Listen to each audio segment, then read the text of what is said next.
Everyone, welcome to this webinar about why is Christianity so important to Revelation.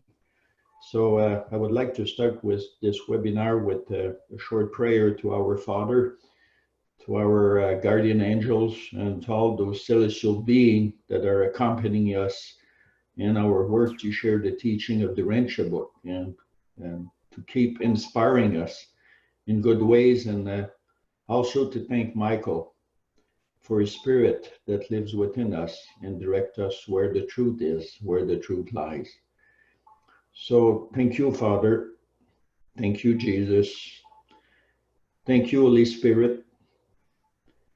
Thank you, our thought adjuster and all our angels, to have done everything to muster us here today, to find new ways to share the teaching of the Urantia Book, and to inspire us in new ways and new ideas to be better human beings, so this world in which we live can one day be glorified in the name of Jesus, so that everyone recognize the will of the Father and live it according to their own faith and belief.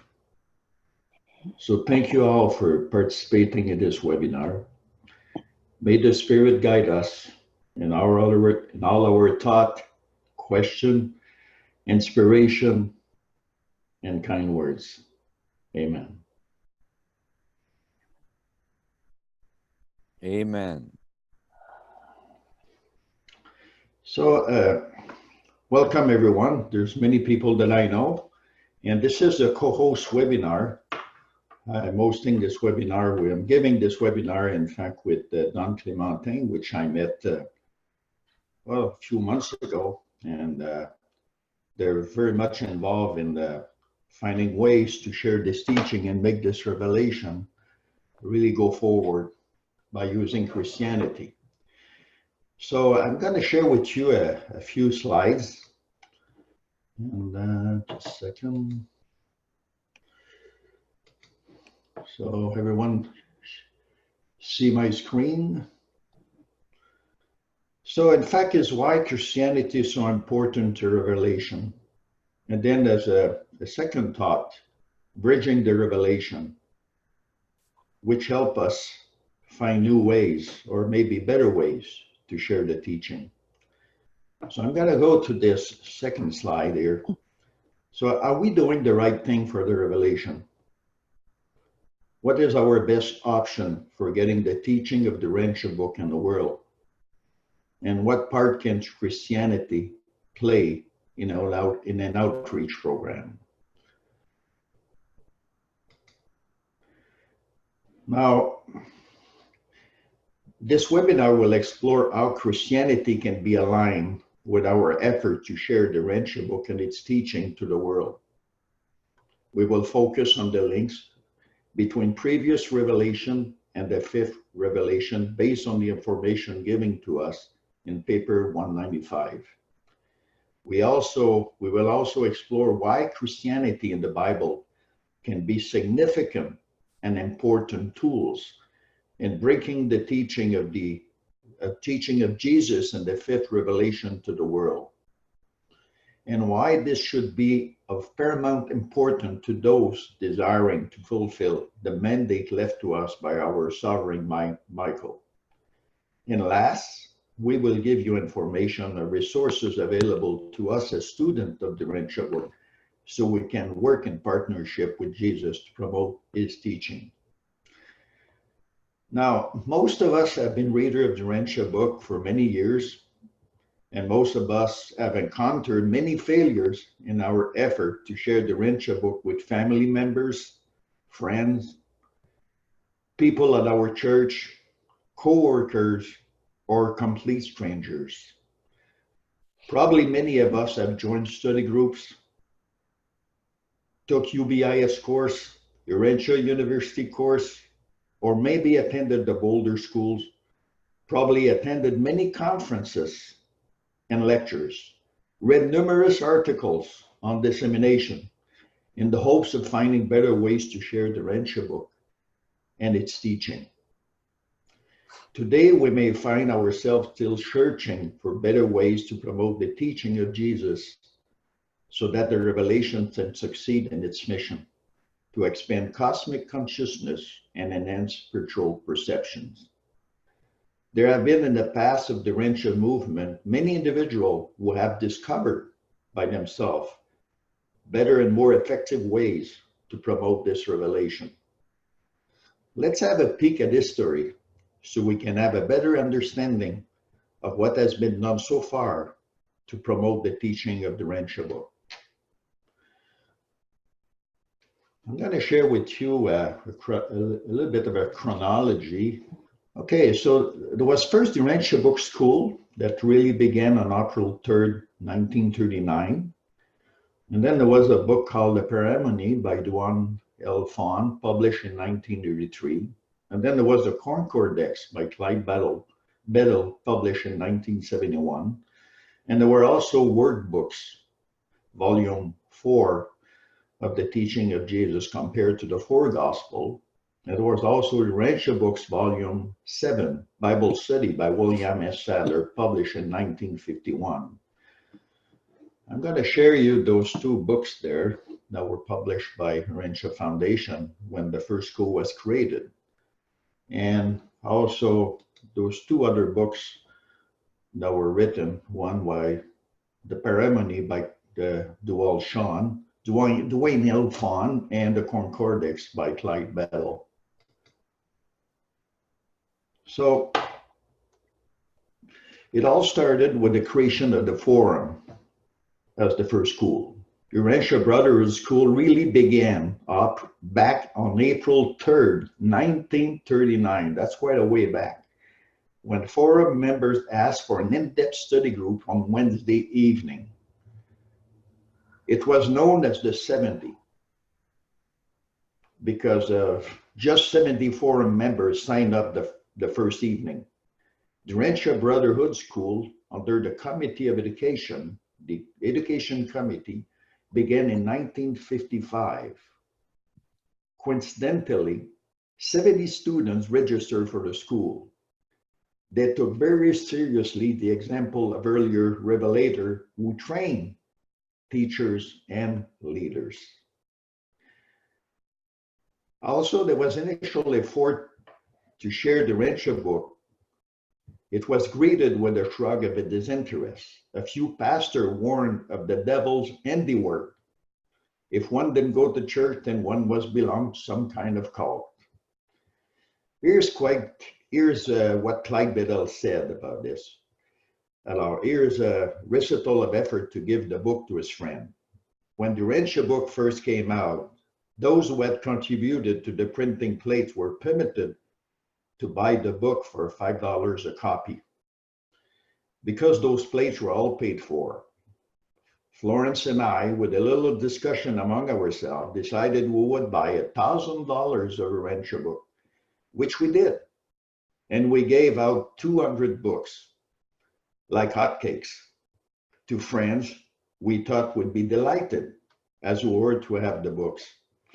And I would bet you money that 90% have not been read, at least by the original owner. Oh, we made many mistakes. We made terrible mistakes. Probably some of you know also Duane L. Fawn, who published in 1983 a limited experimental edition and later a second edition of a very important book called The Paramount. Mr. Fawn was probably a visionary in his own time, hoping his work would help readers in their effort to bring the teaching of the Urantia book to many Christian believers, and in so doing, helping the revelation to get a good foothold in the first century of its publication.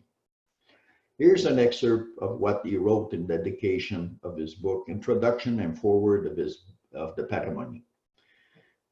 The book is respectfully dedicated to our religious guardian, the angels of the church, with the prayer that it will facilitate their work by fostering greater recognition and appreciation by mankind of the continuum of truth throughout the ages and the unity of deity throughout the universe. And there's something else that he wrote in the introduction. Something to think about, that he called it. The most exciting and self-satisfying challenge before anyone is to develop a unique soul-creating personal relationship with God. Certainly, reading inspired books written by inspired authors, listening to the experience of inspired person, and belonging to truth-seeking organization can help. But can any or all of these substitute for the development of one's own personal experience with deity? Cannot the essential personal relationship be developed by living each day as a loyal and loving son or daughter of God, no matter what book one reads, what person one hears, or what organization one joins or avoids? I propose that there's no secret formula, no magic knowledge, no social group, no single creed which opens the door of eternity. Rather, it is the dedication of oneself to finding and doing that which for that person is the will of the Creator, together with active and living faith in the mercy of a loving and understanding deity. If this is correct,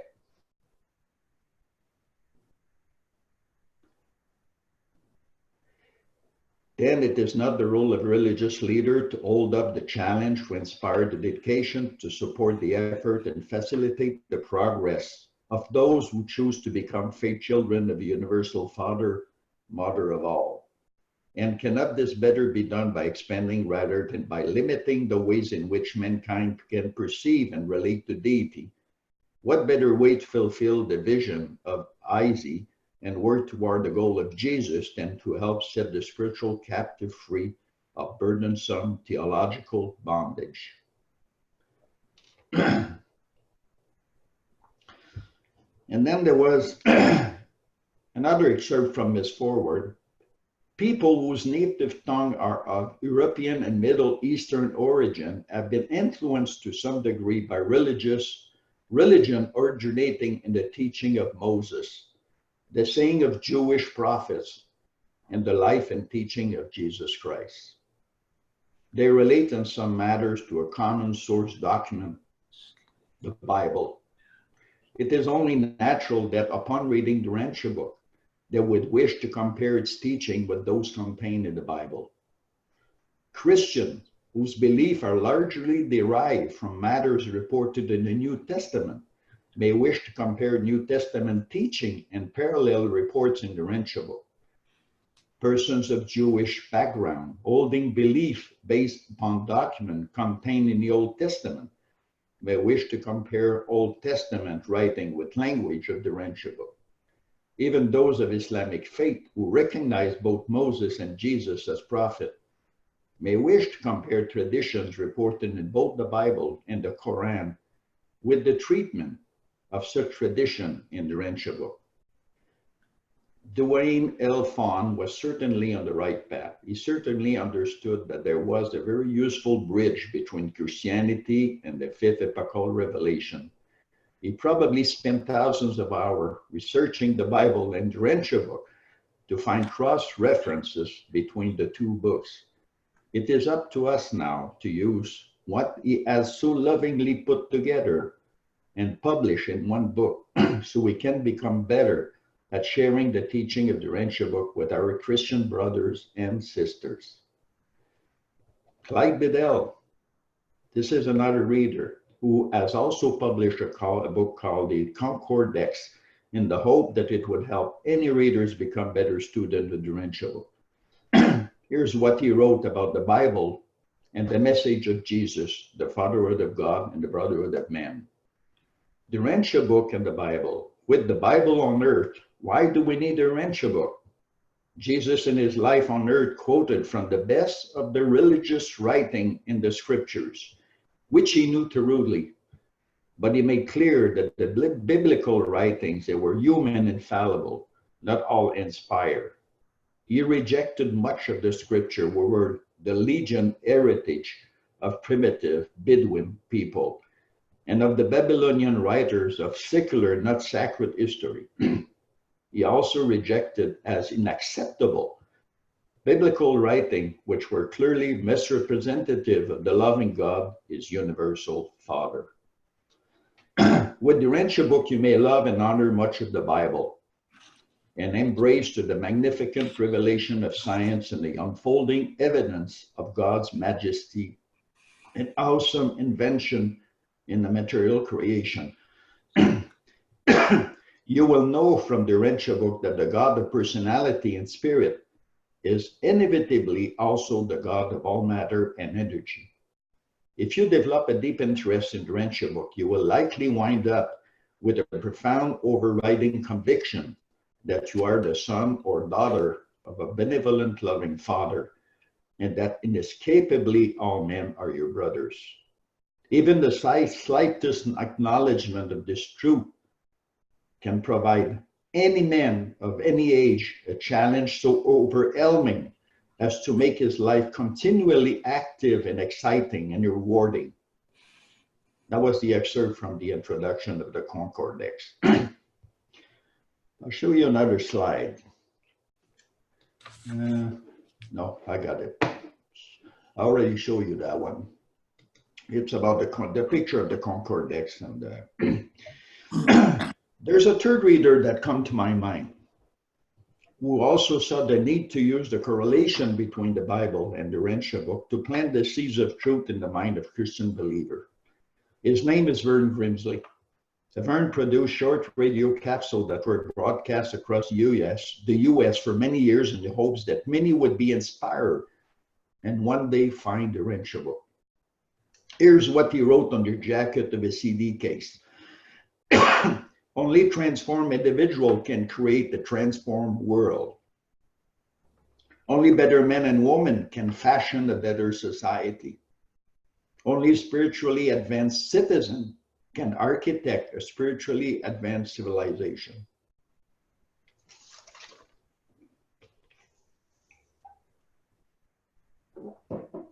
There's no doubt in my mind that these men have gone through spiritual transformation, and we're hoping that many readers would be helped by their work and become better at sharing the good news whenever they happen to be. What happened with us in all those years? Have we truly succeeded in bringing the teaching of the Urantia Book to the world, or have we been too focused on sharing the book itself in the hope that it will change the world? How many times have we failed in doing that? There must be better ways, wise ways for sharing the teaching of the Urantia Book. If Jesus was with us now, what would he suggest we do? How would he do it? We were given some directive on how we should share this revelation. Here are some of them. So I'm going to share you another few slides.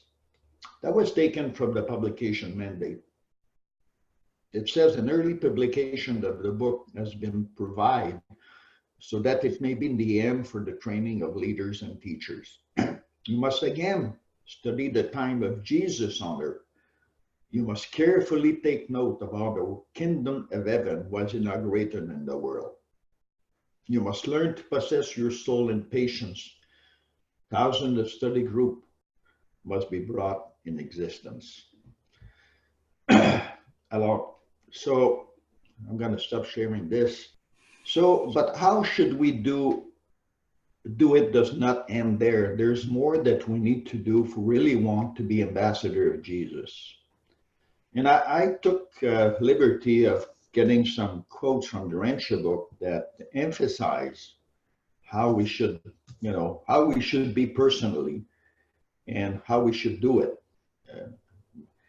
I always say to myself, the messenger should be the message he carries.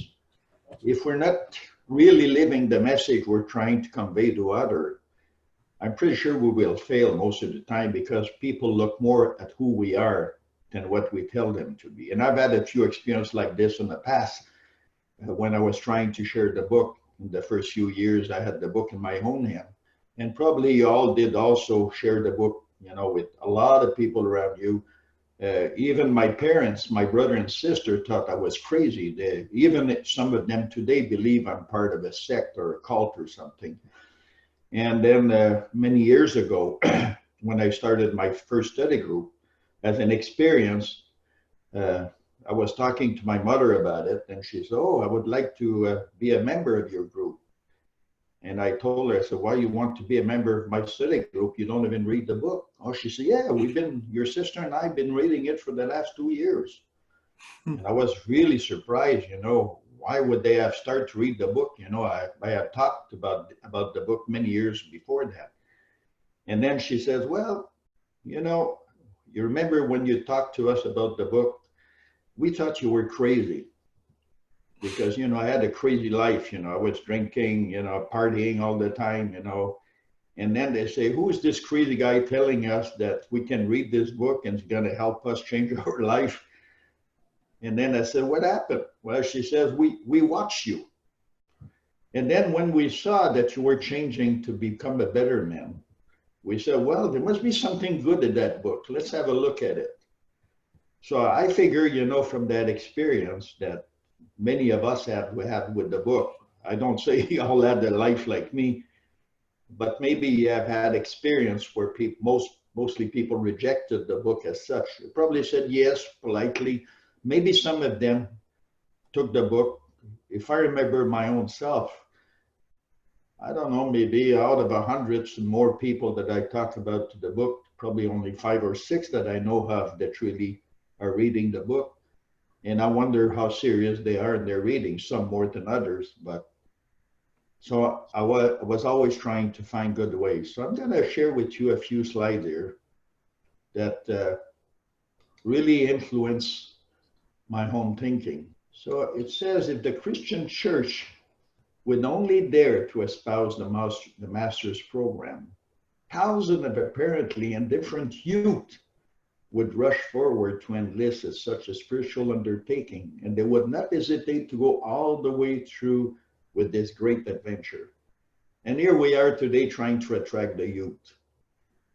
Even in the foundation or UEI, the fellowship, we're always thinking, how can we attract more young? We're getting old. Who's going to replace us? And here they tell us, that the church, because it's a focus, it's something already acceptable to belong to a church. To belong to something new, like the Urantia Book, might sound for them like, wow, what is it? Is it a cult or is it a sect or something? For some, it might be scary. Just as an experience, I go to this group to help people that suffer from anxiety. We meet every week. And there's this young woman that came in and she said, before I went into that group, it's only a small group to help them with mental health issues. And she says, I thought it was a sect. So imagine how people's minds are, just a small group where people are supposed to be helped mentally. She believed that this might have been a sect. But here's another quote. Religious does need new leaders, spiritual men and women who will dare to depend solely on Jesus and his incomparable teachings. Sometimes even myself, I was wondering, do I really depend solely on Jesus as a way? So these are questions that always come through my mind. And then, but Christianity of even the 20th century must not be despised. It is the product of the combined moral genius of the God-knowing men of many races during the many ages. And it has truly one of the greatest power of good on earth. And therefore no man should lightly regard it, notwithstanding its inherent and acquired defects. Christianity is still contrived to move the mind of reflective men with mighty moral emotion. I remember in my study group, I had a few experiences with people that rejected religion where I live. And we were also Christian. We're from the Catholic Church. And, they would talk against the church all the time. And they would say, why do that? The church was responsible for bringing you here. It was the scaffolding that permits you to find the Urantia Book one day in your life. So you should at least have respect for what was there before you. So we need, I think, to focus a little bit more on religion. Here's another quote. The great hope of Urantia lies in the possibility of a new revelation of Jesus with new and enlarged presentation of his saving message, which would spiritually unite in loving service the numerous family of his present-day professed followers. And the last one is, if Christianity could only grasp more of Jesus' teaching, it could do so much more in helping modern man to solve his new and increasingly complex problems. Christianity has indeed done a great service for this world, but what is now most needed is Jesus. The world needs to see Jesus living again on earth in the experience of spirit-born mortals who effectively reveal the Master to all men. Now that last quote, wow. When I thought about it, you know, am I truly a representative of Jesus? Can I really, you know, be that person? So I think we need, you know, if you want really to better ourselves, to share those teachings, if you want to share with others the best ways that we found, we need at least to look within ourselves and see, are we truly being an ambassador of Jesus? Are we up to this task? You know, when people look at us, what do they look? Are we focusing on the right direction? Because this thing about Christianity, are we moving away from that when Christianity might be one of the best ways to bring the Urantia Book? Think about the thousands and billions of Christians around the world. If they could, you know, at least find a way to find the Urantia Book, if we could show them the Urantia Book in such a way that it would transform them, imagine how many people would start, you know, sharing the teaching of the Urantia Book across the world. So I think Christianity is one way of doing it. Now, I would let you in the good hand of my friend Don Clementin, who will introduce you to some worthwhile ideas about why Christianity might be our best hope to bring this revelation to the world. So maybe Don can take over. He's very good at this, so I really respect this guy. He showed me a few things that I know of, and he keeps showing me, you know, very good ways of doing it. So Don, you want to take over? Thank you, Gaétan. You gave us a very good historical perspective on the progress that's taken place so far. And I really like those quotes that you pulled out from the various papers showing why Christianity is a fertile soil for us to direct our attention to. That's a very good theme that we've chosen, why Christianity is so important to the revelation. And in the absence of those various slides that you pulled together, it might come as a surprise to some Urantia Book readers to focus on Christianity, since we know that it was through the establishment of Christianity that Jesus' saving message of the fatherhood of God and the brotherhood of man got misdirected. In addition to this, there's a large number of Urantia Book readers who were, as you had mentioned previously, one-time members of a Christian church, and many have left those religions of authority once they had begun to learn the advanced teachings of Jesus. Others have left because of the spiritually oppressive environment that prevented their spiritual growth. And then we're all aware to some degree or another of the many scandals that have taken places in various Christian churches.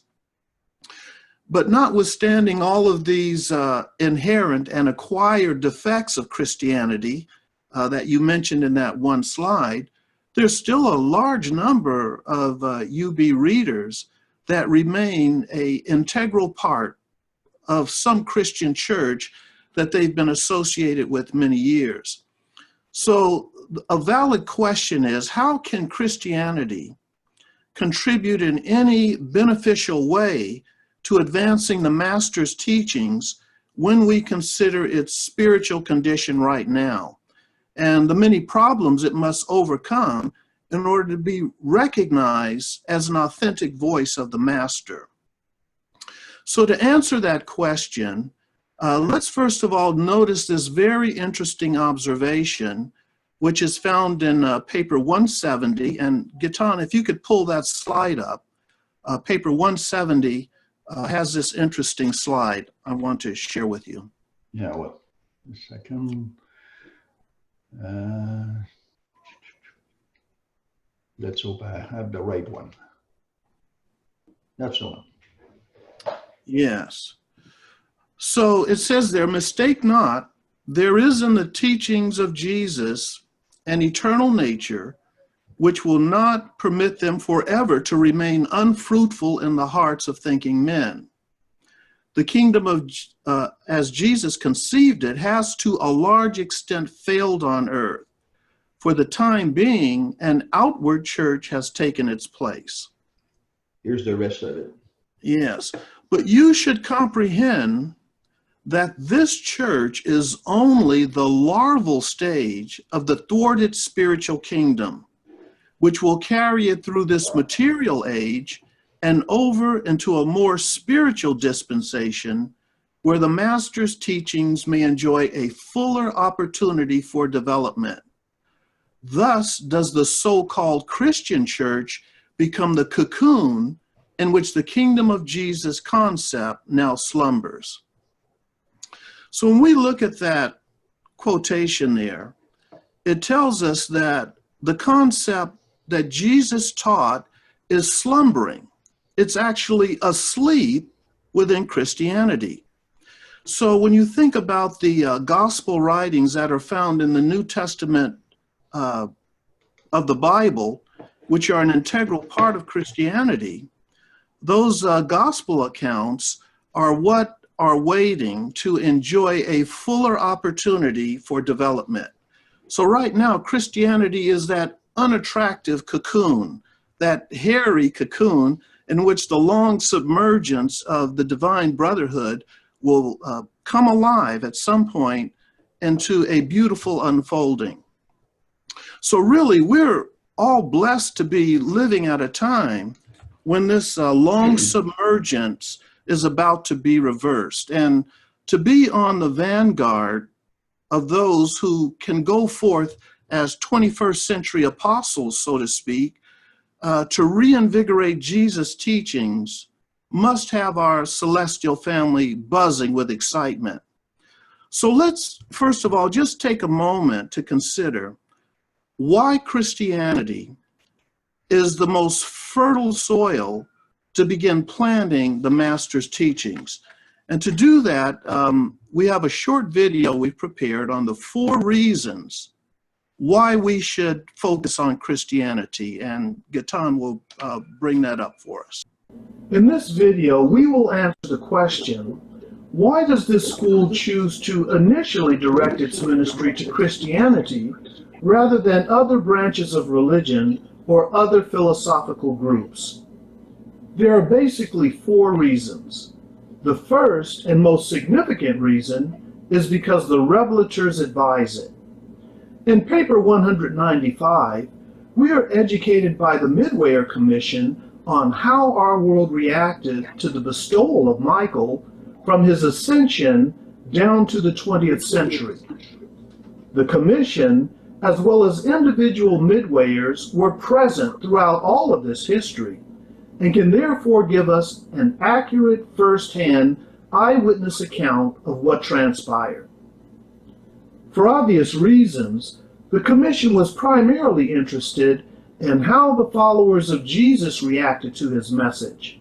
So they gave us a history of how these men and women gradually developed a religion that bears the title Christianity. And though the Commission is quite unbiased in exposing the negative things about Christianity, nonetheless, they refer to it as the best of the religions of the 20th century. Why do they say this? They say this because in spite of its shortcomings, Christianity contains enough of Jesus' teachings to immortalize it.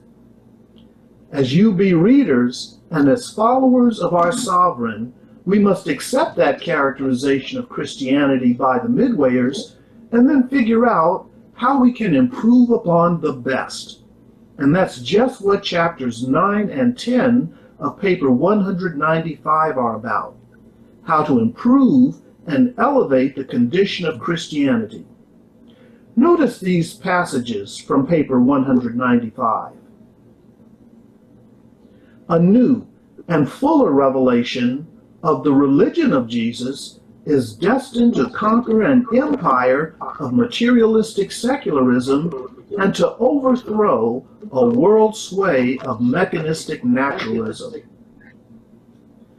If the Christian church would only dare to espouse the master's program, thousands of apparently indifferent youths would rush forward to enlist in such a spiritual undertaking, and they would not hesitate to go all the way through with this great adventure.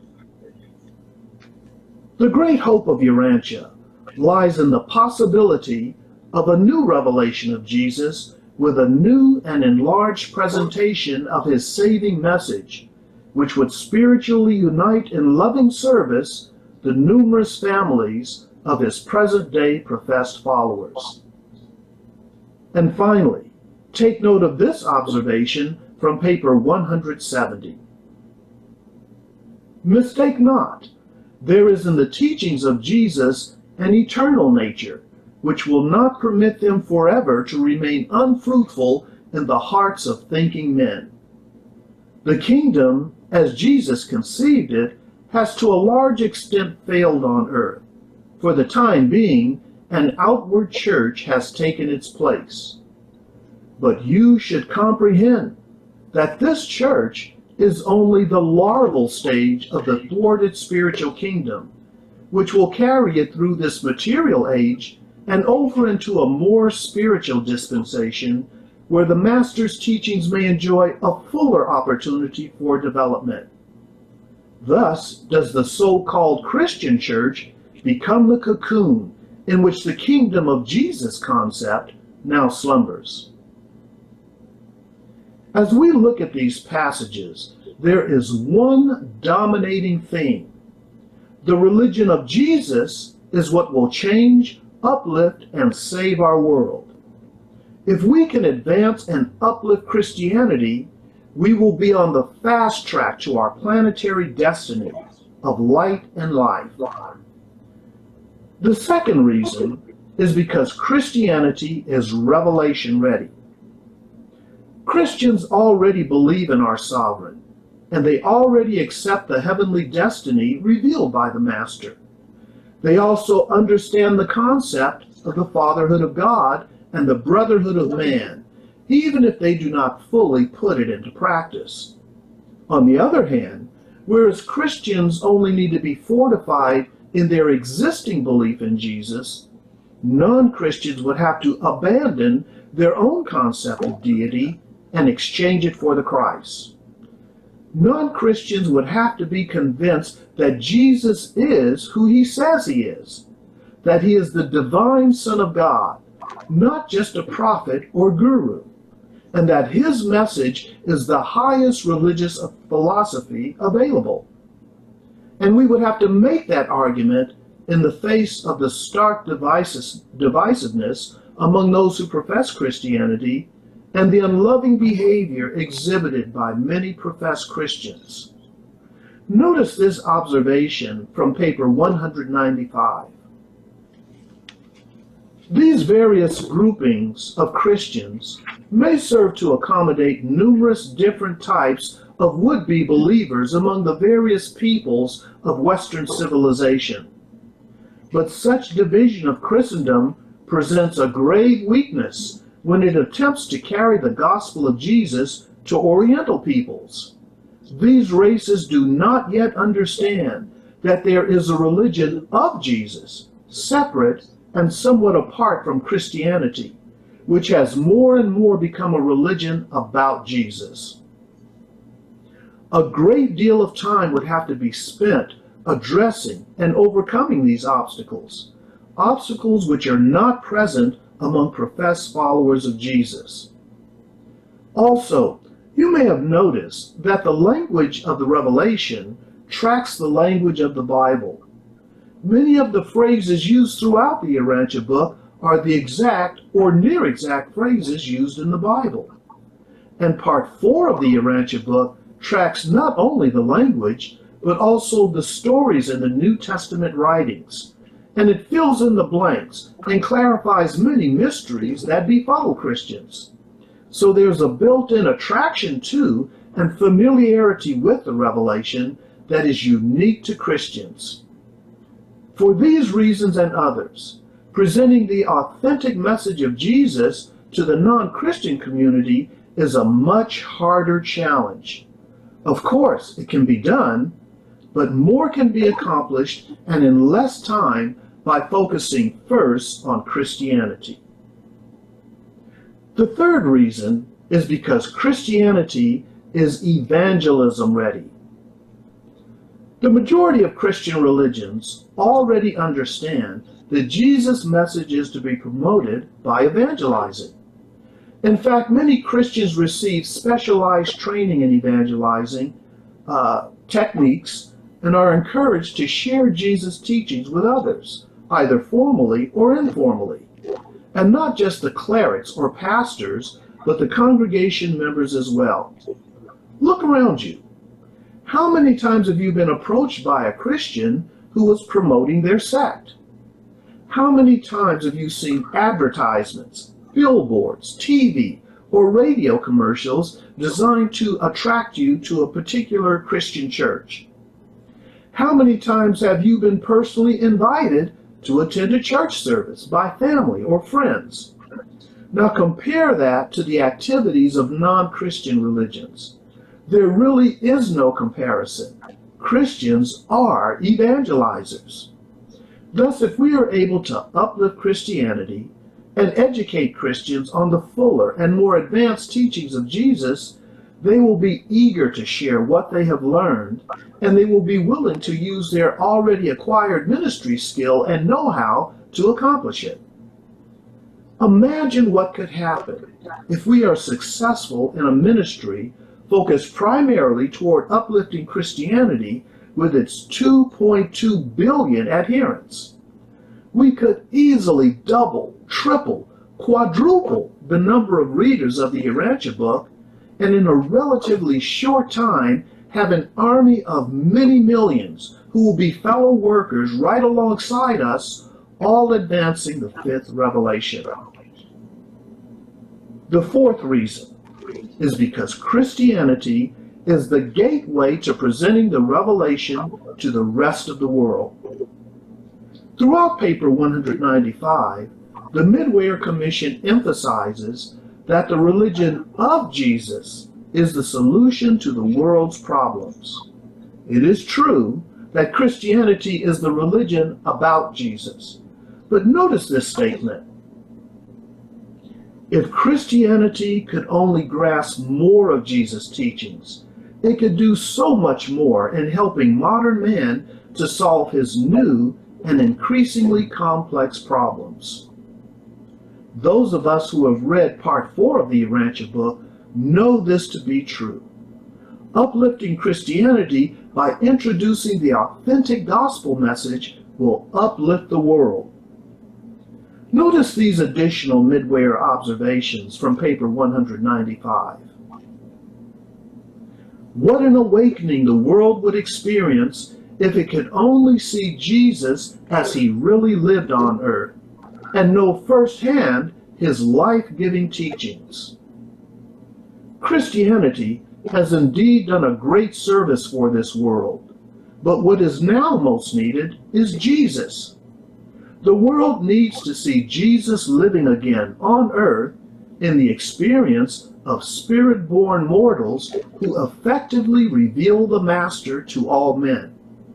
And when Jesus becomes thus lifted up, he will draw all men to himself.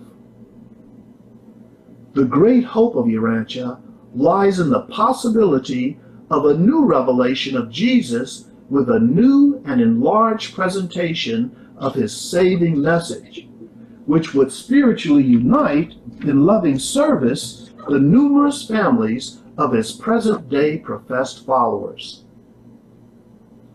If we can unify Christianity under a common set of ideals, then it will become more attractive to the non-Christian community, making it much easier to gain a receptive ear from the rest of the world. So for all the above reasons, because the revelators advise it, because Christianity is revelation ready, because Christianity is evangelism ready, and because Christianity is the gateway to presenting the revelation to the rest of the world, directing our ministry toward Christianity is wisely the first step. It gives the revelation momentum and then opens the floodgates of religious enlightenment. So we can see there that when you bring together all of these various citations about Christianity into one place, that it is a fertile soil for us to concentrate on. In many of my discussions that I've had with UB readers, many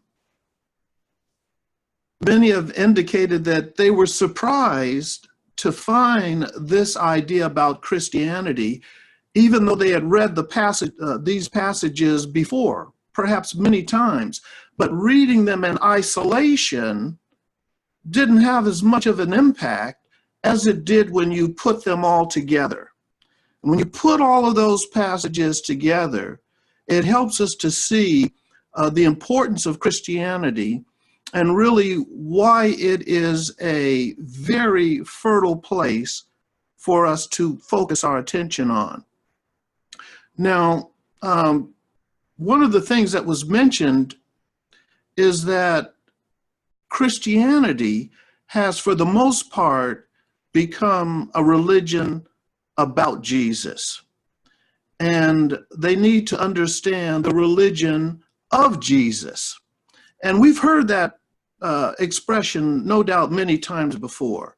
But in talking with Gaétan, we thought it would be good just to take a brief moment for us to understand, make sure we are all on the same page of understanding what is the religion of Jesus, about Jesus, versus the religion of Jesus.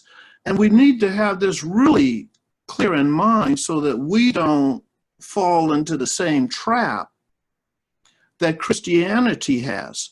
So there's just another little brief excerpt we're going to share with you right now regarding the religion about Jesus, which Christianity has become. And this will also help us to see somewhat what we are up against and what we have to represent ourselves if we're hoping to turn this Titanic ship around. Gaétan, do you have that second one available? Yep. And save our world. But we find that most Christians practice a religion about Jesus. This type of religion is actually slowing down our progress and delaying our planetary journey to light and life. But what is the difference between a religion about Jesus and the religion of Jesus?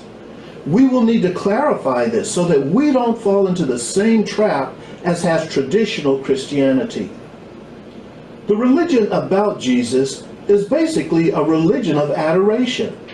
We stand back and adore Jesus and all the things he taught and did while on earth, as recorded in the Bible's gospel accounts and part 4 of the Urantia Book.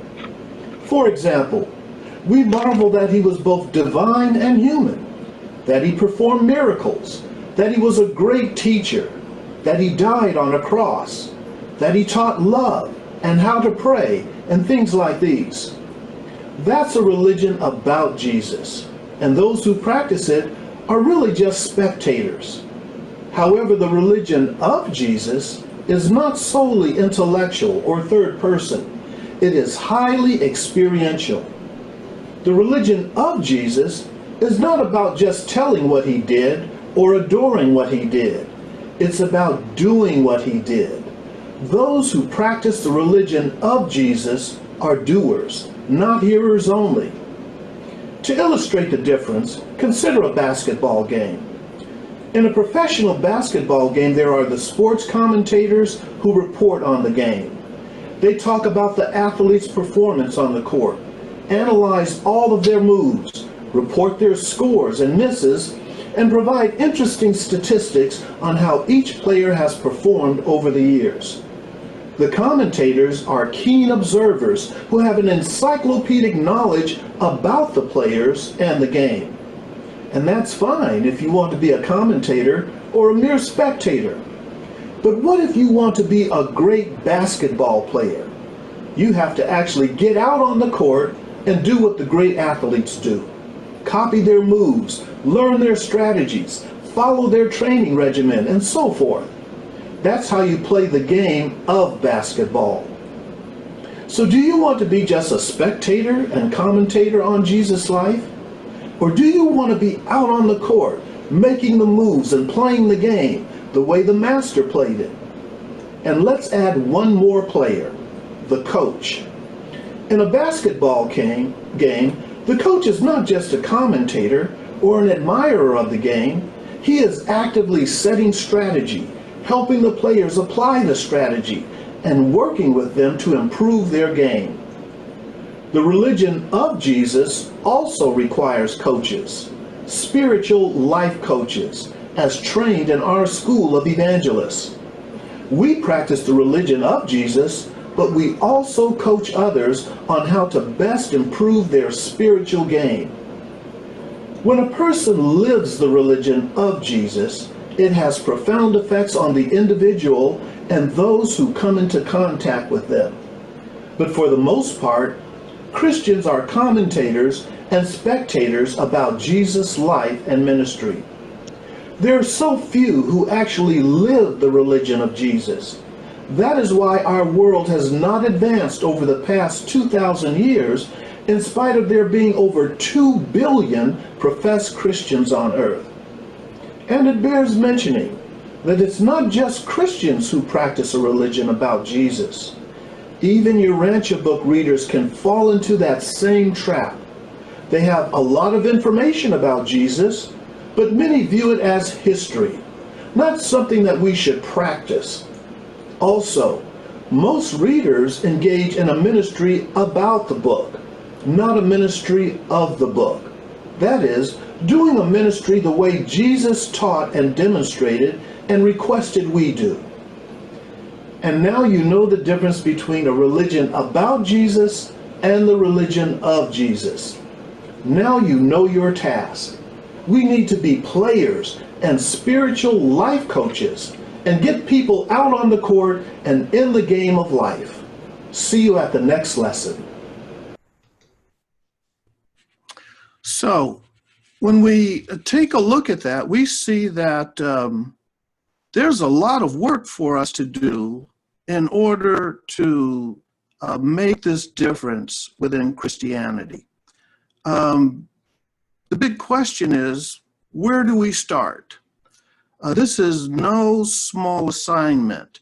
When we begin to reflect on Christianity, it is not an understatement to say that it's like turning the Titanic.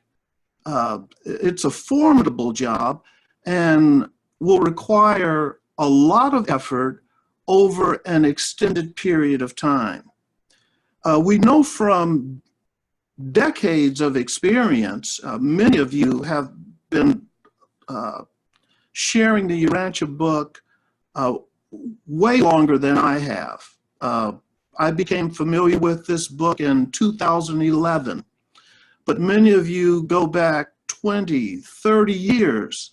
And so you have your own experience knowing that simply handing out books is not going to make the change, or even just passing books out to people who are part of the various Christian religions is not going to make the change. There are many people who have the Urantia Book, and maybe they've had it for years, but they hold negative impressions of it because of the way it was introduced. So we need to find a way. If we're going to accomplish the ministry the way the midwayers are suggesting, it's going to require skilled leaders and teachers who are artfully trained to bridge the fourth revelation in Christianity, which is cocooned there, to the fifth epical revelation, and particularly the life and teachings of Jesus. And it's going to have to be done in such a way that the average Christian will be prepared to accept a further revelation so that their fears and prejudices can be disarmed. And if we are able to do this, in other words, we can't just leave this to chance. Think about the many months of intensive training that Jesus spent with his apostles and those 70 disciples before they went out teaching. If you go back and read that passage on that we have there, where they developed the school of evangelizers, later called the school of the prophets, they spent many months in intensive training. They studied the Old Testament writings that the Jews had at that time so that they would be thoroughly familiar with it. Then they listened to the teachings of Jesus, and they were able to then progress and go out teaching the fatherhood of God and the brotherhood of man after that teaching. So if they were thrilled and excited about moving out there at first, as a matter of fact, we were just reading this not so long ago, where they did take an initial move to go out and begin preaching, and it was so unsuccessful they became discouraged, and they came back to Jesus, and they saw the need. Yeah, we're not ready yet. We need to do some good studying and training. So that's where we are right now. We need to develop some training so that we can avoid any of the problems that we have thus far encountered in trying to help people to get to this point where they can accept the fifth revelation. And if we do that, take the time to do that, learn the skills. I think we already know the trigger points and the words and the various thinking that turn people off. But if we're skillfully trained in how to slowly bring someone along, we can effectively have people wanting to know more just by the way we live and by the way we place leaven, so to speak, when we're talking about the Bible to Christians, developing artfully developed questions that trigger their imagination and trigger questions that many of them have, but have been somewhat fearful of bringing out into the open. And so if we are able to be the sort of person like Jesus was, where we can go forth without the attitude of the chosen people mentality that many religions hold, and we can approach them as fellow brothers and sisters and plant those little beautiful pieces. My experience has been people will wonder, well, wow, that's interesting. And they'll want a little bit more. And they'll want a little bit more. And over time, they'll be wondering, where do you get these nice little ditties, little pieces that you keep infusing the ministry with? We can prepare them in progressive steps to accept this. And then when they are ready, through our preparation, they'll be ready to accept it. And we can do this without ever mentioning the Urantia book or without ever showing them a book, just by us becoming the things that we have already studied and read about. We don't need to be like many teachers in Christianity who have to quote the book of the Bible with the chapter and the verse. We just speak forth from what we know, you see. So that's one of the things that we're working with right now, and Gaétan will place a link to this seminar if you're interested in looking at it. We're developing a school that's primarily focused on that one development of how to help Urantia Book readers bridge the fourth revelation of the Bible to Christianity. And it's quite extensive, so if you're interested in that, you can follow the link that'll be posted at the end of this course. But really, we're in some exciting times, and it is so beautiful that to see these things coming together right now and to be participants in resurrecting what the Master had wanted to see develop from the very beginning. To be on the vanguard of pushing that forward now, to the forward now, is truly significant. So I thank you for that, and we'll turn it over to Gaétan, and if anyone has questions, we can entertain those. Okay, thank you, Don. Very good presentation. In fact, when I listened to this the first time, I was turned around, you know, like I was been looking for ways to share the teaching for so long. As Don was speaking, there was someone that came up with, Dr. Bruce Jackson came up with an affirmation that we should go back to Christianity, but then it was a question about study groups, and I would like to address that also.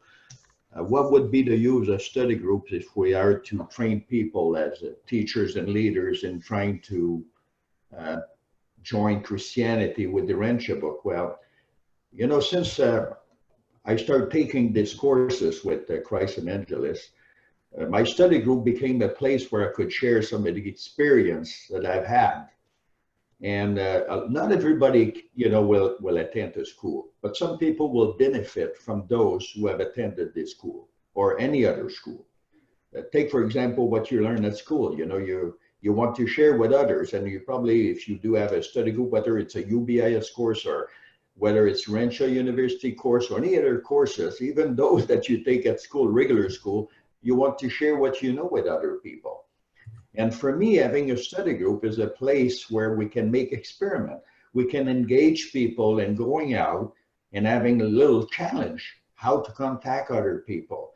And the way that Christ Experiment has done it, is doing it, in fact, is that we have, you know, little challenges that introduce us to better way of sharing the teaching of the Urantia Book, but not right away. You know, how to contact people, how to be friendly with people, very, very progressively. It's all based on how Jesus was teaching, taken from the fourth part of the Urantia Book, and how we can bring about, you know, little truth, you know, little thing that will enlighten those truths that are contained in the mind of others, but not always giving them what we know. And one thing that I really love how they portray the Urantia Book. I always said that the Urantia Book is like a toolbox. It's like a big book that you get when you go to university. And I used to compare it to a doctor. You know, doctors have big books about medicine and biology. When you go see the doctor in his office, did he talk about all his books? You're not caring about, you know, the books that he read or he studied. You're caring about what he knows about the sickness that you have. You're there to getting some help. And I think sometimes the Urantia Book should be treated as such. It's given to us because we're ready for it. Not everyone is ready for all of its content. A lot of people, when they see that, especially the three first part, They say, well, you know, I've had people tell you, what's this? You believe in extraterrestrial that came in because for them celestial being are UFOs and things like that? Or, you know, they get so turned off sometimes by things that we accepted. But remember when you read the Urantia book for the first time, it took probably years before you accepted everything that was in it, before you finally agreed that this was the truth. And here we are sometime talking about the Urantia book with people. We want to tell them everything's in the book. Now, there's an analogy that they use at Christ Experiment School that I really like. They say the Urantia book, the fourth part of the book, is a cake. And I think was Don saying that. And the rest of the book is the icing on the cake. And I really love this, you know, this analogy because it's true. The fourth part of the book, when you ask yourself, why was it put into the fifth revelation? If not to make a bridge between the fourth part and the Bible. Look at Jesus, what he did. He used everything that was in the scripture, used the best of the scripture, not what was not right. He used the truth that was in the scripture. And just, you know, volumize that truth so it would erase all the darkness, all the false thing. But most of the time, what you want to do, I did it, you know, is go to a Christian and talk about the doctrine of of Jesus when he died. You know, what do you call it? The Atonement. Atonement doctrine. You know, we try to, you know, like debunk that doctrine, and most of the time they turn around. They don't want to listen to us. I remember saying that to one guy, and he says, well, you know, this doctrine is what brought me to Christianity. It's on what my faith is based. So it's like I was destroying, you know, what brought him to Christianity, destroying his faith. And that's how he saw it. And then he would not listen to me after that. So I think that, you know, we can change the way we start looking at the teaching and use other ways. It doesn't mean to say that this is the only way.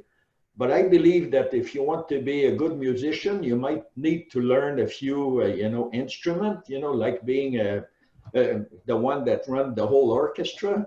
And maybe we'd like to be like this. Some others just want to be a player. Yeah, they want to play violin. Some others want to play the drum. But sometimes you see musicians that can play multiple instruments. And I think Christ Experiment Courses is one of those instruments, but a very, very good instrument based on practicality. And I love things that are practical, that you can put right away in practice in your own life.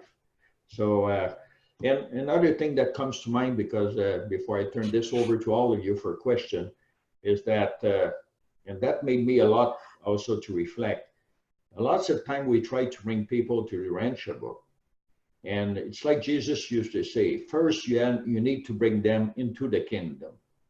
But most of us, what we're interested in is talking to them before they're even in a kingdom. We want to talk to them about the whole kingdom itself. And then they can't believe it, you know, well, anyway, you probably have your own experience with this. So I'll turn this over to you if you want to ask questions to Don. He's very knowledgeable he's had experience with different churches. I always enjoy listening to his own experience, how he goes about in different churches and how he uplifts those people, what type of question that he asks them, and try to uplift what they believe in. So if you want to ask him a question, go ahead. So the voice is up to you. Go ahead. Thank you, Gaétan. Donald, I have a question for Donald, please. Donald, what part of the teachings do you think it is important for us to live to be Jesus? That's the what part for us to live? Yes. What we have a lot of teachings about Jesus, but the Revelation says to us that we need to be Jesus. What part of the teachings we need to live to be spiritually Jesus walking on earth? Thank you. Yeah, the thing that I would readily comes to mind are the fruits of the Spirit. The fruits of the Spirit are in the Bible, and we also have those same fruits of the Spirit that are outlined in the Urantia book. And if we look at that list there of things, those are the qualities that we're seeking to develop now. And those are the same qualities that Jesus had perfectly and what drew people to him. So if we practice the fruits of the Spirit in our life, and as we look at those fruits, we will often see that there's some that we're good in and some that need more development. So we work on concentrating on those fruits of the Spirit that need more development, and we find just in the effort of doing that, we're becoming more and more like the Master. Yes, I understand, but the Revelation says, Jesus said that we cannot produce fruits of the Spirit if we are not born of the Spirit. So we should first born of the Spirit, be born of the Spirit, right? Yes. Well, we can be born of the Spirit, but we're still in a developmental stage. And that developmental stage will begins here, but it continues all the way to our ascent to paradise. So when Jesus says, be you perfect as my Father is perfect, we can strive to do that now, even though it's going to be a lifelong effort that we'll continue doing all the way till we get to paradise. It begins right here. So any effort that we put towards being perfect as our Father is always going to elevate us as an individual, and it's always going to make us more attractive to others. Thank you, Donald. Yeah, Jeanette, I saw her hand up there. Yeah, I just want to say, I think I'm not sure I understand your question, Jeannie, but I think you said that we need to be born again. Is that what you said? Yes. Yes. Okay. So being born again really is it's just like entering the race. That's not a goal. It's just where we start the race. So, once we reach that level of spirituality where we say we're born of the Spirit, now what do we do with it? That's just the beginning. So all the other things, reaching out, the outreach ministry, that's what we build on our spiritual status. It's not the goal. Just gonna add that. I did see one question too. Thank you for that, Jeanette. Someone mentioned briefly about turning the churches around. One of the things that is interesting to note about our ministry is that we are really focusing on individuals, not the church itself as an establishment. Once we can help individuals who are associated with various churches to be uplifted, then this is going to spread. So, for instance, when I attend Bible study groups in various churches, and that's one of the things that I do for outreach, I will find a church that has a Bible study group. And I will sit in on the Bible study groups as a listener, and every opportunity that I have to uplift the teachings of Jesus, I will do. So if I'm sitting in a Bible study group and they mention something from an Old Testament writing that is of interest to them, I will look for something that Jesus said that is more advanced, that they can find in the Gospels themselves. And it's interesting, I was relating to Gaétan. I had attended a Baptist church study group for about a year.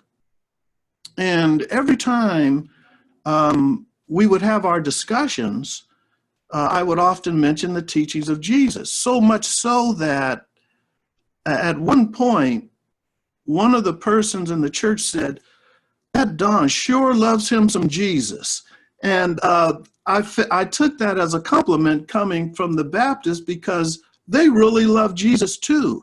But it was just the idea that every opportunity that would come up, in this group, I could elevate the master's teachings.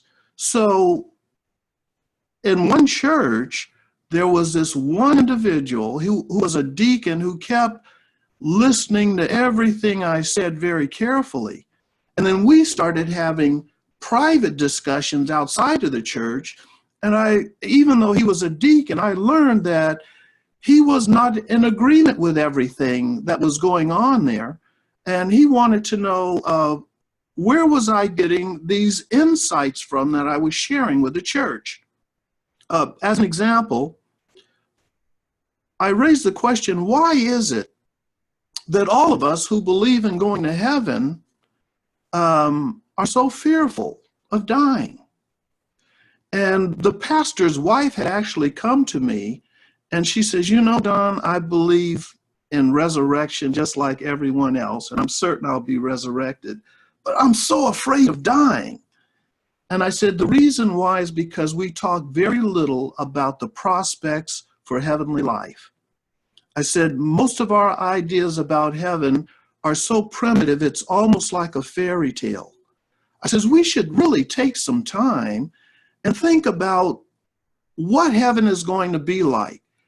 And so in one group, I said, let's just have a contemplation about what heaven is like. And so I said, when you think about the universe, what comes to your mind? University. So I started just explaining, what if there's high intelligent angels that are going to teach us things that we never knew before? And all of this is pulled out of the Urantia book, but they thought it was just my own contemplations of what heaven was like. And their minds were blown to hear something that is logical, solid, and not fairy tale-like. They were saying, wow. And so I said, if we begin to have more discussions about the reality of our life after death, it will take the sting out of dying. And we could be like the Apostle Paul, who said that, you know, he related in one of his writings, I would like to go right now, but the only reason I'm staying here or sticking around is because I know this good news has to be shared with others. But wouldn't it be good for us to be able to say, I'm ready to go now. I have no fear. I have a clear vision in my mind of what life is going to be like. So that's just an example of how we can take the advanced teachings of the Master and share them with others without triggering any prejudice, without triggering any skepticism or apprehension that they have on their part. So these are all techniques that we share in the school, but I wanted to share that with you because if we think about this from the standpoint that some established church is going to reverse positions and now become UB followers, that's not going to be happening in the near term.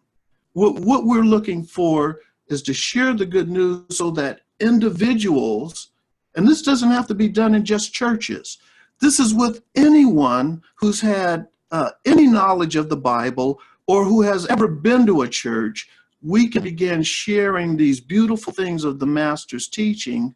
And as we say in the Christ experiment, we start to uplift the spiritual conversation. Anyone else?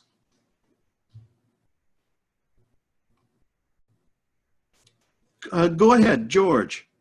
Yes, good morning, everybody. I'm from Jamaica originally, and I'm working with Pato Bantan in doing some outreach on the island of Jamaica.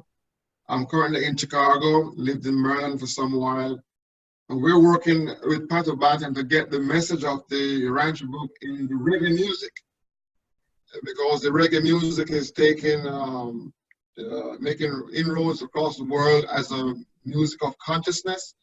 So that's the angle we're using to try to make this work. I'm glad I'm able to join this great gathering to put our heads together. I personally took the Urantia Book to the Seventh-day Adventist headquarters.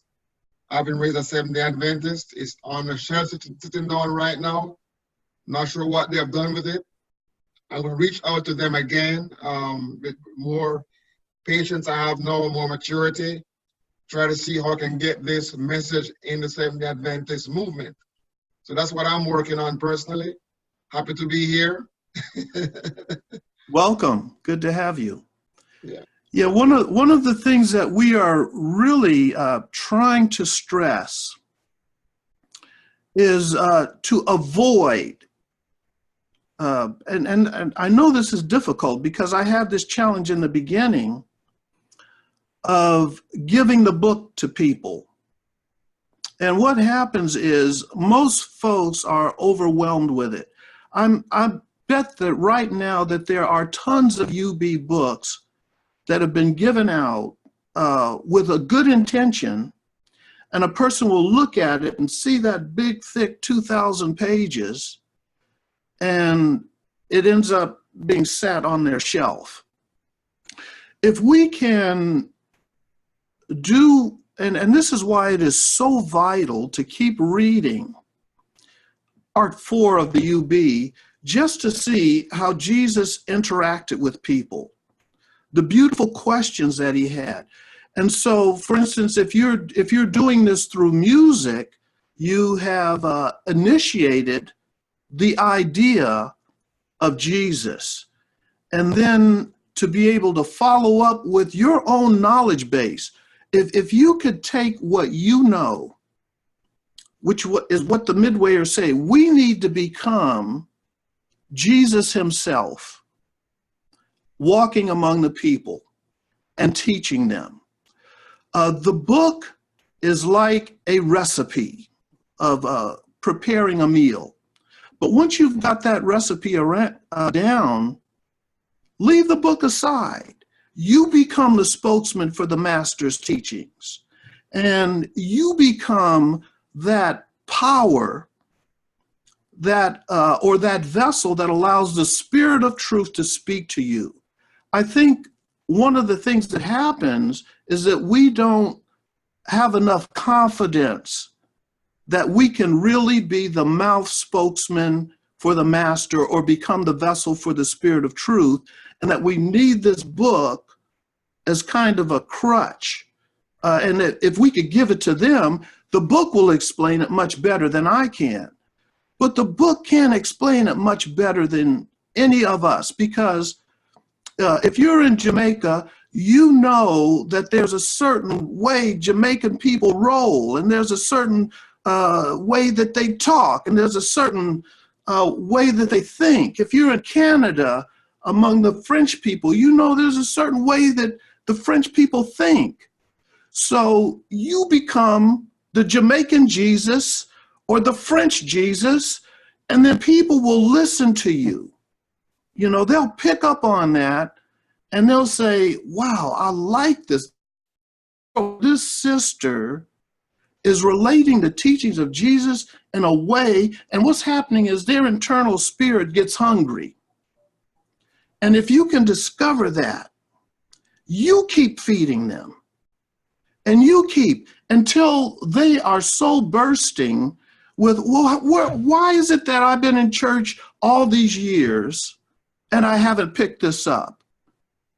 You see? And then that's when you can help them to begin to understand that if you study the master's life in the absence of the control of the doctrines of your church, you are unleashing the Spirit to work with you in the same way. So now you're helping them to take steps to become independent of the church, and then their own spiritual growth will happen. And then you need to have the perception of not being too anxious to say, okay, now's the time, I'm going to give him the book now. No, you continue to hold off until they have got that grounding. And like I did with my friends who are, before we had the Christ Experiment, they had another site where they were doing an outreach ministry. And it's an excellent way to see how they bridged. What they were doing is they were writing articles on sonship and brotherhood that were taken completely from the Bible.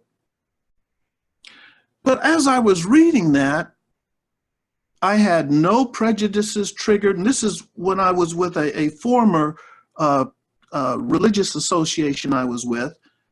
Nothing was triggered, but somehow the scriptures came to life in a unique way.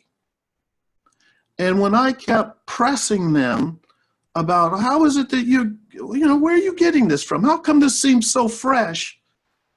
They took me along step by step until I almost had to strangle them to tell me what is the basis of this. And Jeanette can answer. It was only then, after taking me through many experiences and being certain that I was ready for something that, like the Urantia book, that they finally introduced it to me.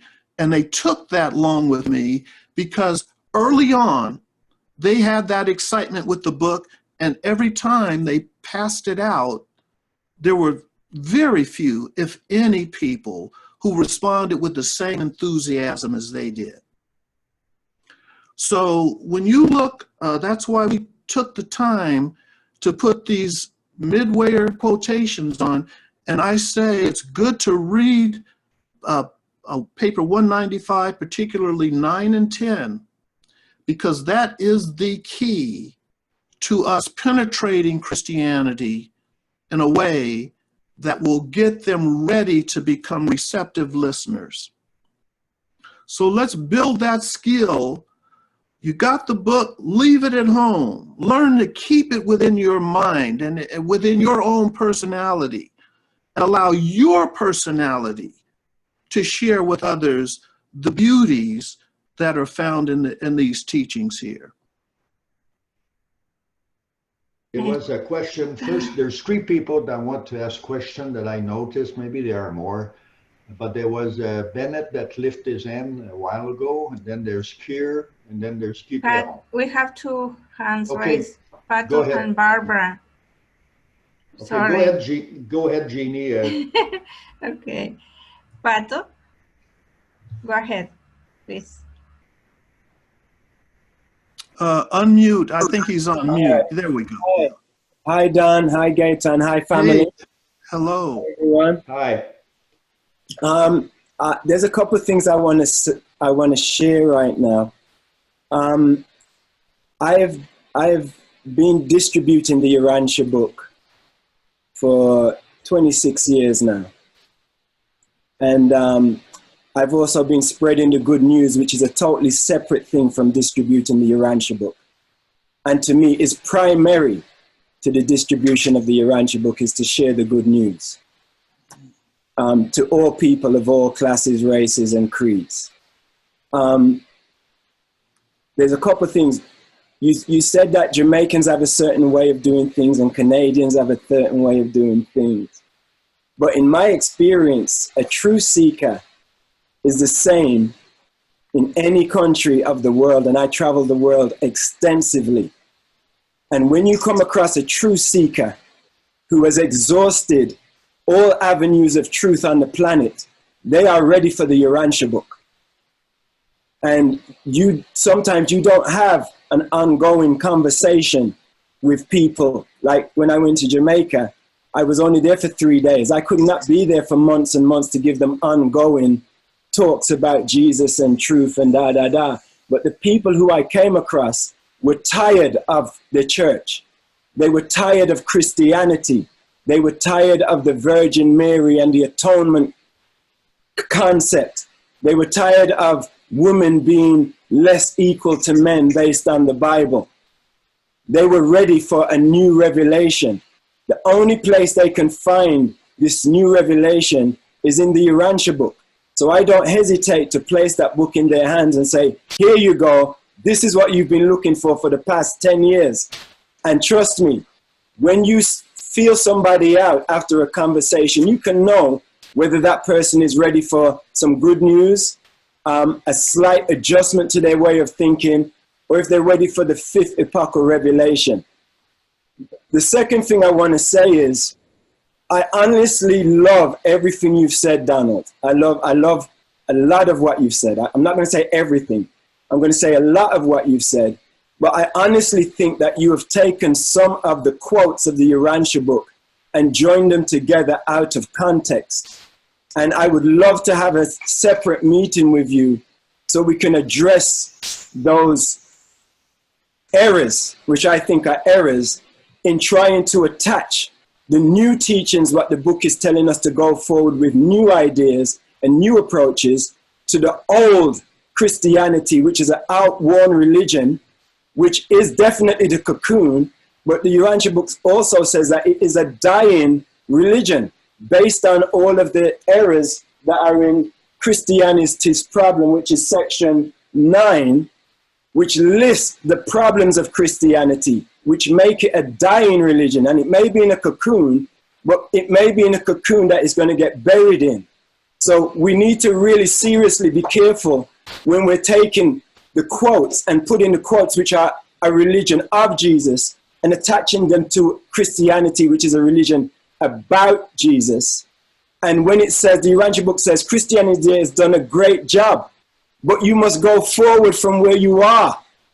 It's very clearly written in the UB, all of the things that we should be doing to develop something new, a new presentation of Jesus. You know, Jesus came and said, I want to create a new religion, a religion which is not a religion in the modern day meaning of that word. It's called the religion of the Spirit. It's called spiritual liberty. And this religion is available to Muslim, Christians, Buddhists, everybody. To attach the fifth epochal revelation to Christianity is to make it die with Christianity, because it will be rejected by every other faith on the planet who we are supposed to be uplifting as well. And Jesus said, we are here to save all of them, but we are not of any of them. So, and the other thing I want to say is, there is two different things that you were saying. And the second thing I agreed with you totally. The first thing about attaching the UB to Christianity, I disagree with. About going forth and touching individual Christians.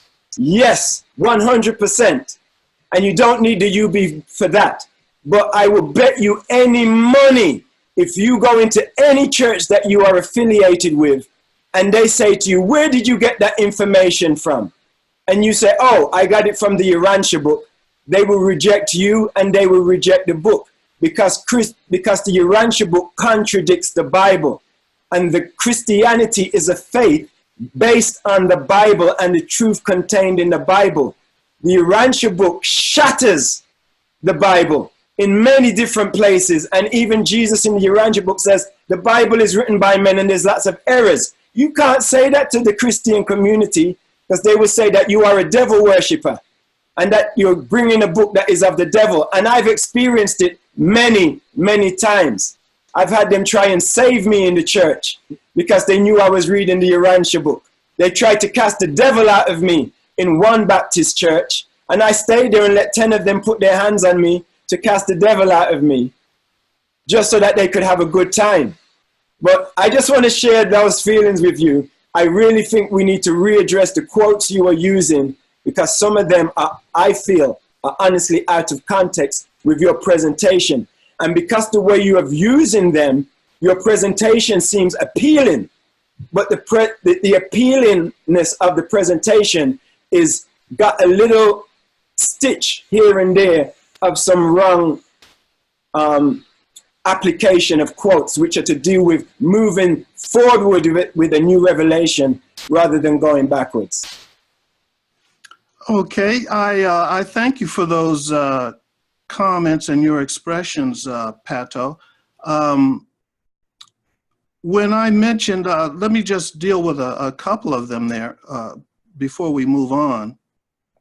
First of all, the idea that you cannot give a Urantia book to someone from the beginning is not something that, you know, I am saying you can't do. We're primarily talking about how do you approach the Christian community in general as it exists now. Now, you just acknowledged that if you went into any church and you mentioned certain things and you said you got them from the Urantia book, people will shut you down. So that's why it does require skill in understanding the Christian's mentality if you want to uplift them. Secondly, in regard to Christianity, I think that you have misunderstood or misheard what we said. If you look at that quote in paper 170, while it does say that the teachings of Jesus lie dormant, but that they will come out of that cocoon and eventually emerge as a beautiful representation of what Jesus indicated it would become. So Christianity as a religion is dormant and dying, and that's why after 2,000 years, it has not been found to be a religious or even a spiritual upliftment for the world of man. But it is also very clear that within Christianity is where many of the teachings of Jesus are buried. You won't find them in any other religion that is out there. I mean, there are people who manifest the teachings of Jesus, but it's only among Christianity that you will find the gospel account of his teachings. Pardon me. I'm sorry to cut you. Yeah, let me just finish though. There is a new religion that does share the teachings of Jesus, the new presentation of Jesus. There is a religion on this planet that does that. Yes, it is the Urantia religion that is outlined by the master. But as you said, Pato, as you understood, as you just explained, you cannot take those teachings in all of their clarity and truthfulness into a church. Now, think about this. Jesus, when he was performing his ministry, knew all of the flaws of the Jewish religion. When he came teaching, he did not go breaking down and exposing all of the errors of the Jewish religion. As a matter of fact, there was a situation where one of the apostles came to him and said, "Master, why is it that when you go and you start teaching, people listen to you and they want to know more? But when I do it, people are turned off and I can't get anywhere." And Jesus said to him, "How many times have I told you that you cannot keep taking things out of what they believe, but you've got to put something good in there?" And so what Jesus did was he took the best of those religious teachings that the Jews had, and he concentrated on them and he elevated them. Even when his disciples, think about this, he could have shed much more light than he did. If you look at the talk Jesus had with Nathanael, where Nathanael came to Jesus and he said, "Master, would you allow me, or would you be free to let me know about how you feel about the ancient writings?" He says, "I feel that the way you express yourself, that you uphold many of those teachings, but many of them you don't." So when you look at that paper, when Jesus got through teaching Nathanael and telling him that all of these writers were not spiritually inspired, at the end he told him, "But don't share this with your brothers just yet. They're not ready. They're not ready for these teachings." Do you remember what Jesus did with Judaism? With Judaism? Yes. The religion he came out of the cocoon of Judaism, and then he made an open break with Judaism. Yes, it eventually. All of his followers had to make an open break with the religion he came out of. And after he left the planet, many of his followers went back and started to try and intermingle with them. And it wasn't until Stephen came along and reminded them of the mission they're supposed to be on that they stoned Stephen to death, and then Christianity emerged from that open break with Judaism. Yeah, that occurred at that. They tried to do what I see you trying to do right now. I don't see the connection. I see the connection. Okay, so hold on, Pato. I've given a lot to you to express your feelings. Okay, and so forth. I'm done talking. Go ahead. Sorry. Okay, so moving forward with Christianity as it is now, we do need to take a different approach overall. This does not mean that individuals, when you see the possibility to do things a different way, that you do them. But if we're going to approach people who have these entrenched views of Christianity, they have to be brought along in such a way that we don't trigger their skepticism and their apprehensions. And that has to be done skillfully. There are going to be people who you may find that are ready for the you be right now. For instance, Pato mentions he's in a group of people who are fed up with Christianity. And if that is a fertile soil for you,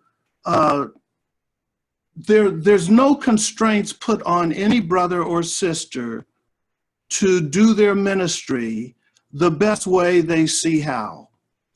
But I think if we're going to go forth and look at Christianity in its entirety and how we can begin to turn things around, there are certain things that we can't do.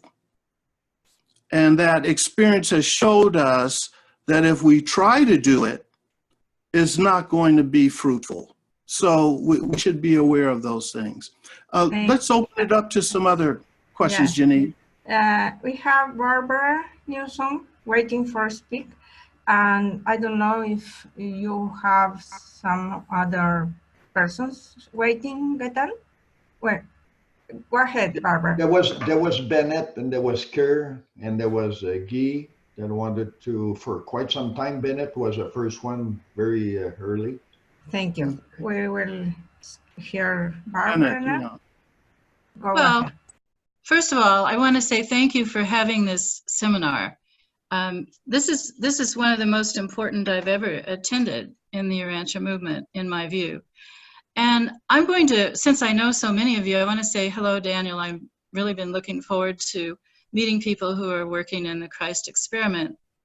And I know a lot of the other readers, long-time readers on the call, or I can see your faces. I'm going to do something a little different. I want to introduce myself as a Christian minister. And I have been a Christian my whole life. And I am in ministry, and I'm an evangelist. So it's great to meet you. I've been studying the Urantia Book for 54 years, and I was introduced by Christians in my church. And I've had very different experiences from most of the people on this call. Of course, I'm a woman. And I take a different approach to evangelism, but I am nonetheless an evangelist. And I just wanted to say I appreciate what Pato said. He's an evangelist of a different kind. And what you're doing, Daniel, and I'm looking forward to working with you. But I do want to add one important reference. I think there's two, really. There's page 1041, Melchizedek. And remember, the Melchizedek supervised the midwayers in part 4. And then Jesus' own mission from Emmanuel, page 1330. that your life and teachings are to become the common heritage of all religions and peoples. So why did I become a Christian evangelist? Because I work with the church that is growing, and that would be the other group I'd mention, is the angels of religious guardians, our Master Seraphim, who have been working for more than 100 years now in the church itself. I hope everyone on this call would be open to learning about the bigger picture of world religion, and I work in interfaith globally. Thank you. And so does Pato. Thank you, Barbara. So my question would be, how do we incorporate Jesus' own mission in the fourth revelation into the fifth revelation, which is to make his life and teachings the common heritage of all religion and all peoples, which Pato addressed? How do we do that? That's our question.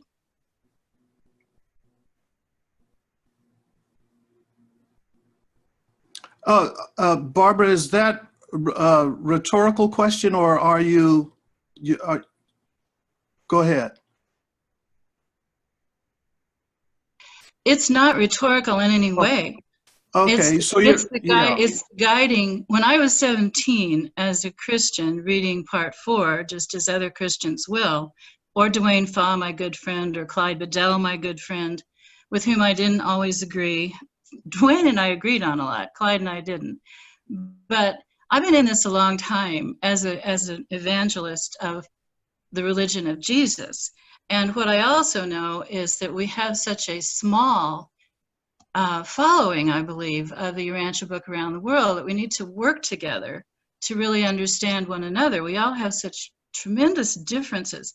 Jesus himself had trouble making his teachings the heritage of all peoples. And if we want to be Jesus, it's anything but rhetorical. That's what I try to do the minute I wake up in the morning and when I go to sleep at night. Yeah. Well, we should, the message will eventually become worldwide and appeal. Already there are some folks who have chosen non-Christian groups as the focus of their ministry.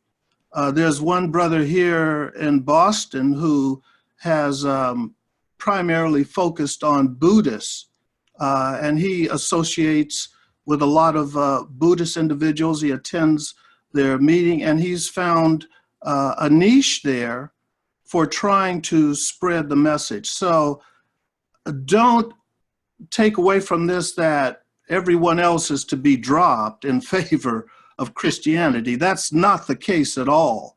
But we find that, as we had mentioned in the presentation, that Christianity is a fertile soil because of all of these preconditions that have been met, and that if we could begin to penetrate those 2 billion people who already profess belief in the Master, it could help us to accelerate where we are if we skillfully do it.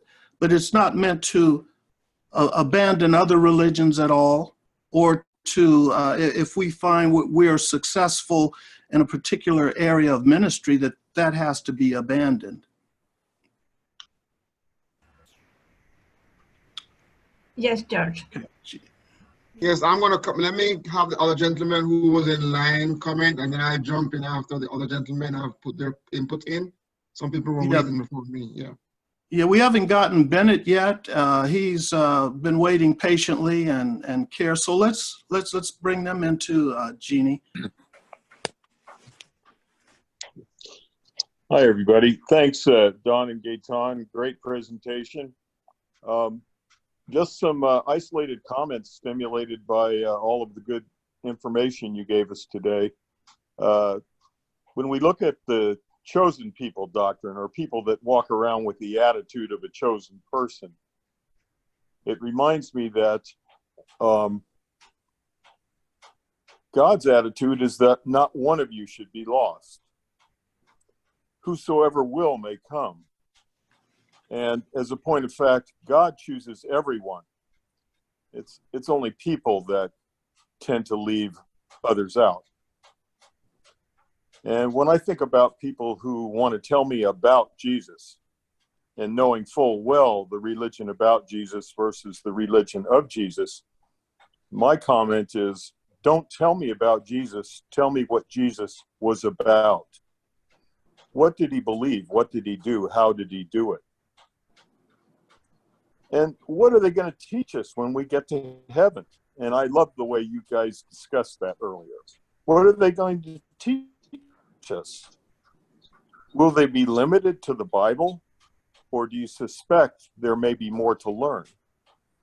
And these kinds of thoughts bring people back inside to the Spirit, where God is. And remember, Jesus said, study the Scripture in spirit. So often it gets brought out into the material world and it doesn't translate so well. And if we bring people back into their spiritual, their personal consciousness of God, things can open up. But when the mind's closed, the rest of the world's closed too. Thank you, guys. Thank you. It was Kurt that's been waiting for quite some time.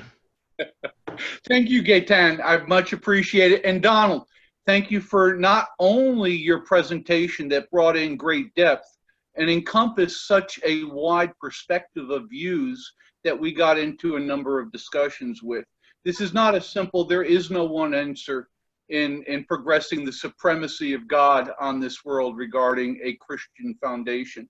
But I was looking at some numbers, and today we have approximately 7.7 billion people on the planet.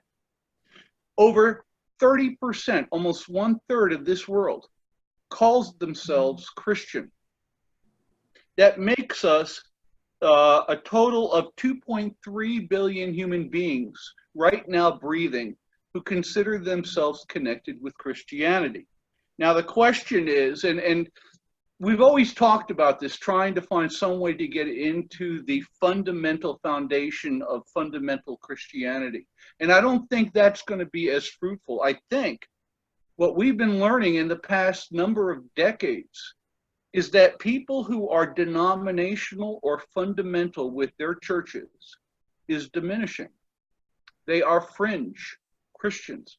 They consider themselves Christians, but they're not necessarily churched. You also have the non-denominational Christians who are more than happy to go to different churches. I would call myself a non-denominationalist. I've been studying the Urantia Book and the Bible for over 45 years. I've just completed a lifelong 500-page book of study and analysis on the Bible. One of the things that I realized is the Urantia Book, we have to acknowledge, no way around it, we are built on a Christian foundation. It is our inheritance. We have to recognize that the Urantia Book Revelation is Trinitarian. It believes in the three persons of one unified deity unity, and that it is Jesusonian. It believes in the Creator Son of a local universe who has existed from divinity. That's our Christian foundation. It seems to me, and you know what, we're not only doing that, but our religion, our book is based on the two previous epical revelations to this world. The fourth being embodying around Jesus's life and teachings and his gospel, and the third initiated some 1,500 years earlier by Melchizedek to get all of this started to prepare a world for this. There's truth in what we're doing.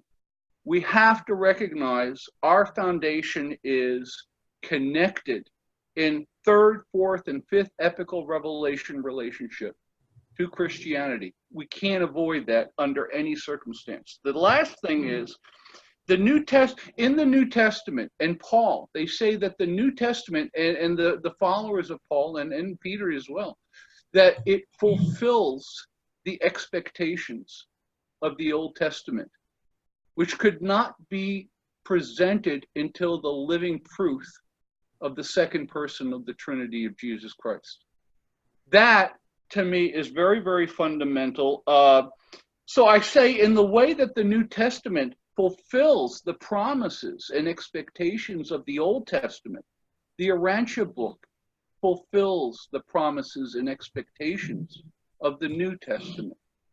And it corrects where necessary what Paul did, because Paul never knew Jesus personally. He knew the power of the risen cosmic Christ. And that's what he wrote about. But that wasn't the whole story, was it? And it kind of missed the pattern of what the focus was. So Donald, I think what you're doing is a challenge, and I applaud your efforts and your life dedication to do this. So that's where I'm at, my friend. I think this is a critical area. And, you know, we've been debating this idea of the relationship of the Urantia Book, Fifth Epical Revelation, to Christianity since the very inception and publication of the book. It is not a simple topic because it is a difficult one. And I mean, we keep thinking that there's an easy way that everybody's going to see the truth, but it doesn't happen. So we go into personal ministries like Barbara and Pato and everything like that. We all have our skill sets that we bring into it. So thank you very much for all of it. Thank you, Per. Please, Guy. We're Go ahead. close. We're close to closing. So first, thanks to Gaétan and Don and Sonette for all they've done. I think you prepared. You're well prepared, and it was well put together. And you know, to see more than one people working together in harmony is always filling us with spiritual joy. And what two can do together or three is much better than one individual, because pretty quickly we're limited to our own perspective. So what I want to say is that there was a lot of questions raised, and one of them is that thing about Christian.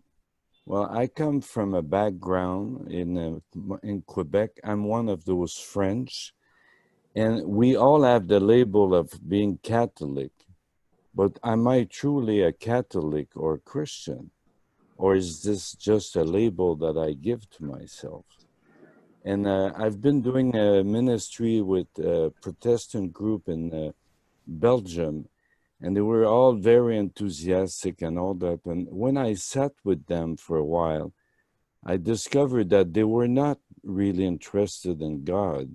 They were interested about being labeled as people that love Jesus. And I was a little shocked by that, because we create a WhatsApp group with them to do following and all that. And almost nobody answered anything. They were too busy with their life. And the question is that, are they ready for the book? The person, I think, is, as Pato mentioned and many of you mentioned, are they ready to be transformed by God? I know many Urantia Book readers that are readers of the book, but they're not ready to be transformed by God either. So it doesn't matter which label we give to ourselves, it's just a label. The honest thing is that, am I willing to become a true son or daughter of God through living faith and really act accordingly? And then spreading the teaching, the gospel to whoever we encounter becomes natural. And in that regard, I'm going to finish with that. I was very moved by what the Senegalese do. I'm in close contact with them, thank God. And what I discover is that God is natural to them. It was not natural to me. I think in America and in many places, we think God is natural because we're labeling ourselves as Christian. But are we really acting like Christ was doing, and you know, do good as we go by instead of argumenting with others and you know, try to push something on them? And you know, we do a prison ministry as well, and you know, it's too, I'm not happy to say that, but most of them are Muslim. Boy, when we bring the truth to them very subtly, that they are sons of God, that it's way beyond being a Muslim, because again, that's a label. They are so touched and moved by that, it really transformed them. So you could have been studying the Bible for 100 years or the Urantia Book for 50 years or whatever. If it's not transforming you, I think it's not about information. It's really about transformation. So Zonette, Gaétan, Don, whatever you do, if it brings about really a transformation from within, and that they really, all of them discover that God lives within them, and that's where the kingdom is, and they develop their inner life through worship, effective prayer, and service, then everything is good. All that we do is good. Nobody needs to argue. You know, when you enter the kingdom, I'm telling you, when it happened to me, and happened late in my life, I said, wow, the only thing I have to do now, from now on, is to bring other people in the kingdom, whoever they are. Some are ready, some are stubborn, and they don't want to hear about God. And we see that within our own family a lot of time. And you know, then what does Jesus did with that, the pagan? He just went by, and that's it. So I thank you for all of you're doing. I think talking to Christian, to Protestant, to Muslim, all of them are son and daughter of God in potential. And if we can make that potential being actualized, I think we have done a great deal. And last thing I want to say, when you work in a team, it's incredible. And whenever a man and a woman come together, it's incredible what we can do. So I'm really thankful for Agnes, who I am working with, and I'm thankful to all of you. Thank you for all you do. Thank you very much. Donald, Gaétan, please, would you like to close this session? Yeah, I can say one thing. I just remember something that it said in the Urantia Book, no uniformity. So we don't try to uniformize everyone. We're just offering another way. And since I've been a reader and involved with the association, I've always been looking for different ways to share with people how they can become better at sharing the teaching of the Urantia Book and transforming themselves. So let us be like Jesus, and we will be the good apostle or the good disciple, whatever, in whichever way we want. There's no bad way when we want to do the will of God. There's always a good way. And we might have different way, we might not agree with one another are doing, but this is our way. So thank you, Don. You did a marvelous presentation. Thank you for attending this webinar. I'm amazed at the interest that people have about sharing the teaching in Christianity. Thank you. Yeah, thank you for having me. I find all of the comments are stimulative of engaging in ministry, whatever we do. And if we're conscious of it, we're going to be busy and active in it. And whatever positive thing we do will receive heaven's blessings and the support of our celestial family. So it was good being here. I hope we can do another session again in the future. Thank you, Donald. Make it soon. One last thought. You know, in the Corinthians, Paul says, acts without love bear no fruit. And you know, in the final analysis, whatever truth you follow, it must be delivered with love. Everything we do must be delivered with love. Thank you all very much. Thank you, Henry. Thank you, everyone. Thank you for coming. Thank you, Donald. Thank you, Gaétan. Thank you for your presence here, for your wonderful webinar. Thank you, Jeannie. Thank you, Jeannie. You do wonderful work making this possible for all of us. Thank you very much. Thank you, Jeannie. It is an honor for me. Thank you. Thank you, Don and Zonette, for showing what it is to be wholehearted. Thank you. Thank you very Yes, much. they are. Take care all. Thank you, everyone.